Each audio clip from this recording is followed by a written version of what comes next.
I'm Christine, and this is my journey to convert this into a garden. Welcome to my Garden Odyssey.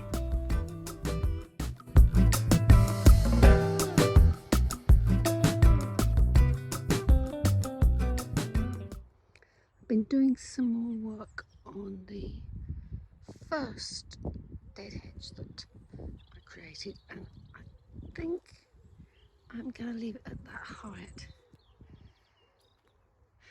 I'm not sure how high it is, but I would think it's probably just over a metre. It's a bit lower at that end, so I might have to fill that up a bit eventually, but for now I think I'm going to leave it at that. And you can see how much I've done because it was level with the second dead hedge, but now there's quite a bit of difference in height there. So all of this stuff here has got to be trimmed, especially this ivy, which is all higgledy-piggledy, but that's quite useful to have that. So I've got some straight bits over there that need trimming, straight bits that are already trimmed, and really long bits here, which I will have to trim off the top bits. And then there's this great big trunk here. I think I've said before, I don't think I'm going to use all of that in that hedge. It's really hard to tell because it takes a huge amount of material. But there's quite a lot of nice long pieces in there. I think I need to do some shorter pieces and infill pieces. But anyway, that's my day's work for today. I might go and do some work in the front garden, but this is the back garden for now. Lovely blue sky, but it's really cold, really heavy frost this morning.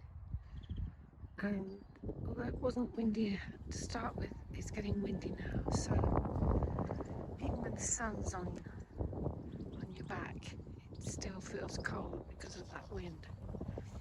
Anyway, I thought I'd spend just an hour or so seeing if I can pull out some of these twigs and branches and tree stems from that pile. I don't want all of them because it's quite handy to have that as a barrier. But there's a lot in there and I could do with it in my dead hedges. So today's plan is to see if I can tackle getting out as much of that as possible. And I'll pile it up. I won't actually put it in the dead hedge yet. I'll just pile it up ready to use. So today's tools at my workstation are pruning saw, secateurs and gloves. So that's the before. Let's see what it looks like after. Not sure you'll see any difference, but hopefully I'll get confident out.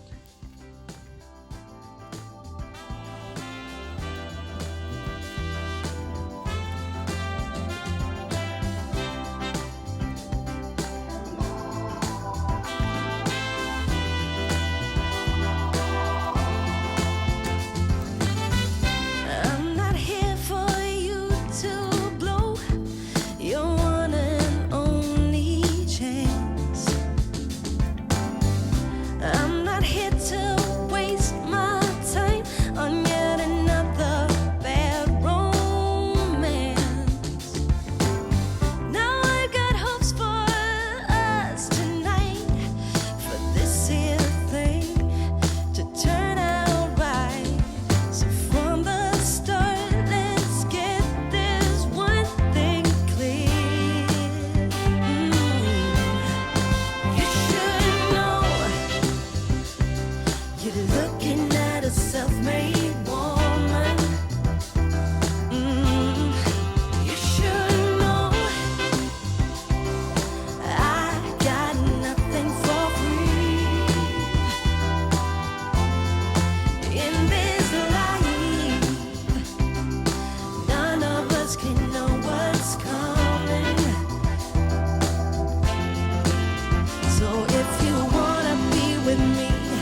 not sure it looks very different, but two really long branches there, thick branches, a number of long ones here, and this pile of short ones, and this one here I've cut down the length, and it's got its root here, so when I get rid of this loose stuff, I'll be able to saw the branches or the stems off and get rid of that root. But it looks much neater over here, and there's that huge long tree trunk which I'm going to leave there. In fact, I might leave most of that there. There's a long one here that I want to get out, that one with the fork. I want to get that out. There's the end there. But I think pretty much the rest is going to stay there for now anyway. And there's a concrete post there. I don't know whether you can see it. It's in there. And I'm told that, well, I think it could have been something to do with the football. I was told that there's a goalpost in here somewhere, but it's not like a goalpost. It's more like a pillar to hold up a multi-storey car park. Quite honestly, tried moving it. I couldn't even wriggle it. There's no way I'm going to be able to get that out. I'll get it out eventually, but I won't. Or let's put it this way, it will come out at some point when the builders are here, if they ever get here. Okay, that's it for today. Still blue sky up there, but it's cold and windy, so time for a cup of tea. Another really nice blue sky, a bit cold, but no wind, so in the sun it feels really warm. This is the pile of branches that I took from that big pile at the back. There's lots of short bits, these are long bits, and these are super long bits. And what I want to do today is turn those,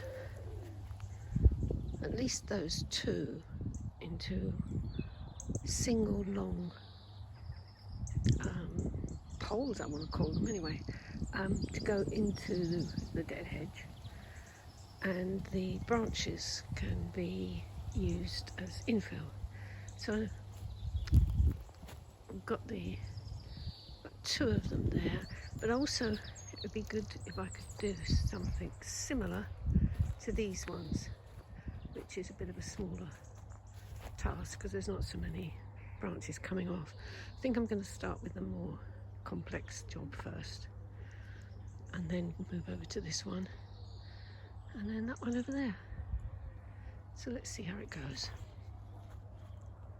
Dead hedge looking good, especially with my little poles, decorated poles, and today's workstation has gloves, secateurs and pruning saw. So this pile of what was weeds, which was much bigger, has gradually dropped, and it's dropped a lot more since we were burning as much of it as we could on this end, which is a lot of ash.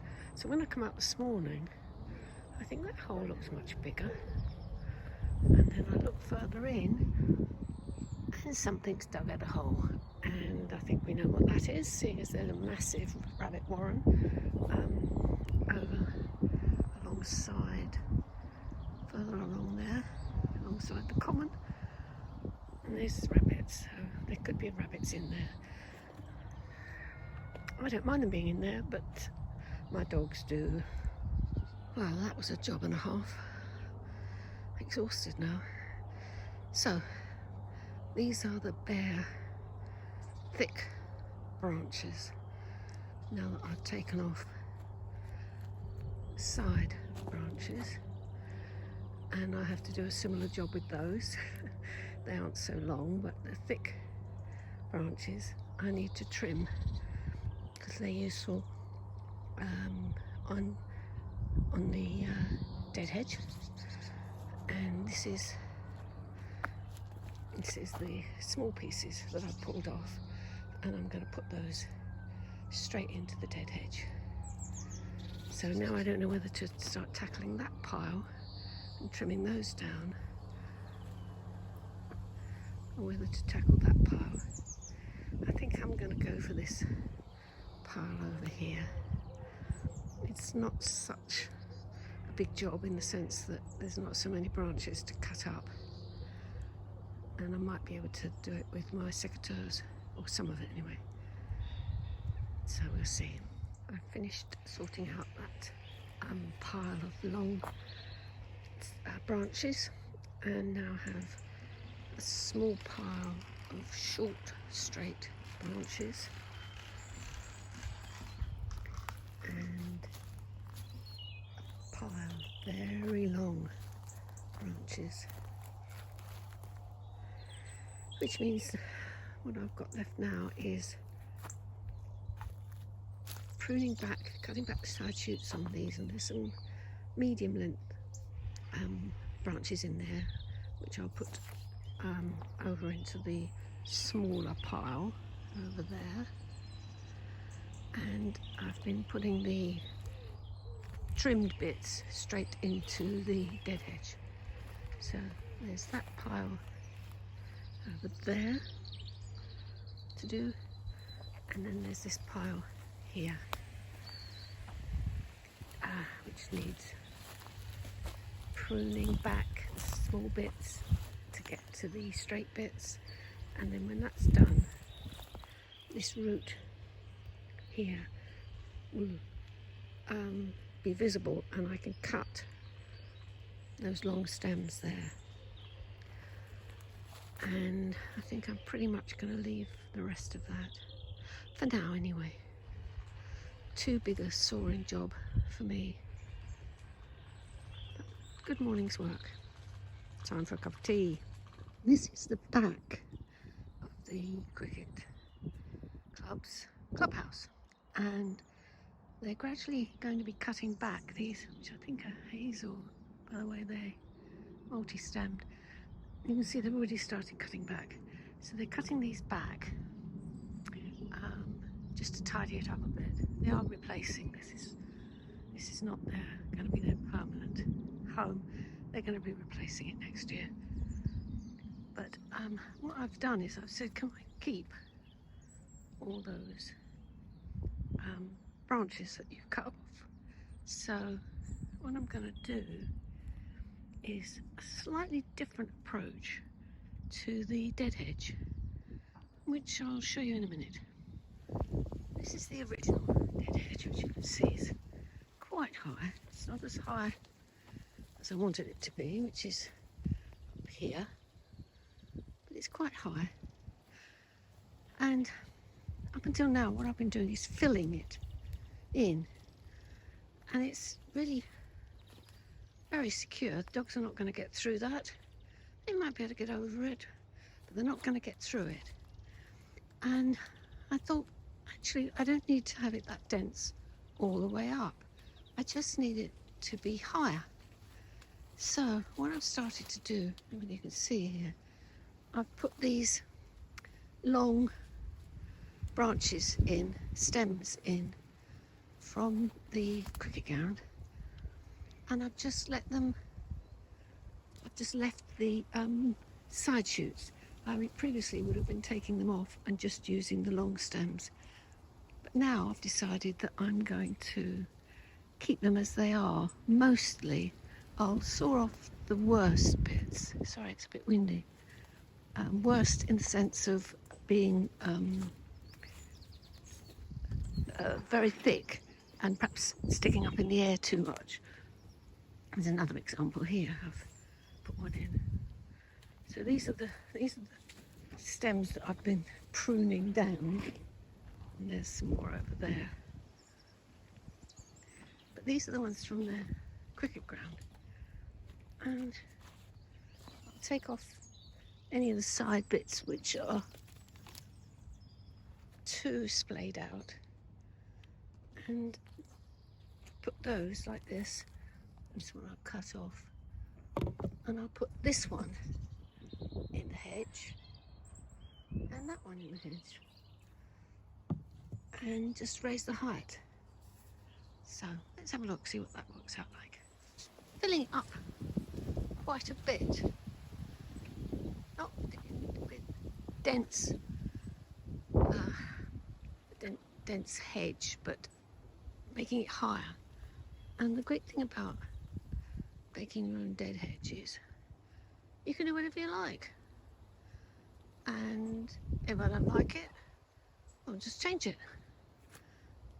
But what I'm going to do is these bits that really stick out, I'm going to cut some of those, cut these off, trim these off a bit, so it's a bit neater across the face. But I'm rather liking it being higher, but quite light.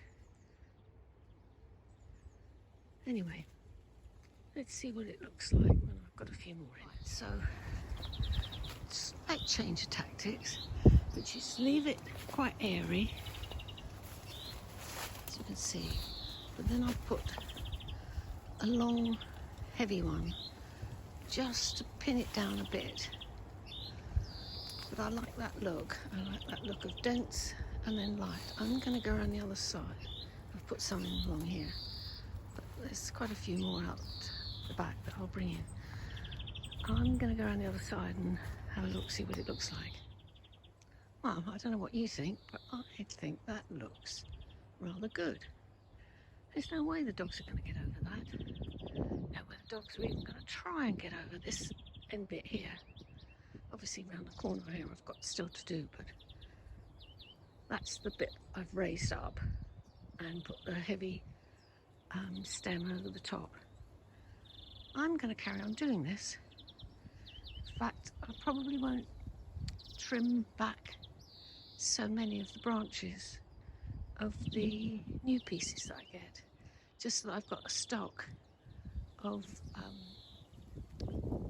those types of branches, which are stems that have got lots of shoots off. So there's basically perhaps four types of filler. One is long, straight, heavy stems, branches, trees, which go at the bottom, and then at various levels to make sure that there's like a boundary holding the other stuff in. Then there's twigs, so there's all these bits like these that I cut off so that they're easier to get into the hedge, and that leaves quite useful sticks like this I can put in the hedge. Then there is four. Then there's really loose stuff which will drop through, so there's a pile of it over there. Really loose stuff which will drop through the gaps and make that really dense hedge. And then the fourth one is stems like these, but where I've kept, as in this one over here, where I'll keep the little twigs, the little branches that come off, I'll keep those so that they can go on the top layer. I've no idea, as I keep saying, whether this is how you do a dead hedge, but this is how I'm doing my dead hedge, and I like it. It's a really windy day today, so I'm not going to record too much, but I just wanted to show you the extra height that I've put onto the dead hedge, which is much looser. It's long branches like these over here, long branches with side shoots, and it adds height, but you can see through it, and that's fine because I just want the dogs not to be able to get over it. So it's looking pretty neat.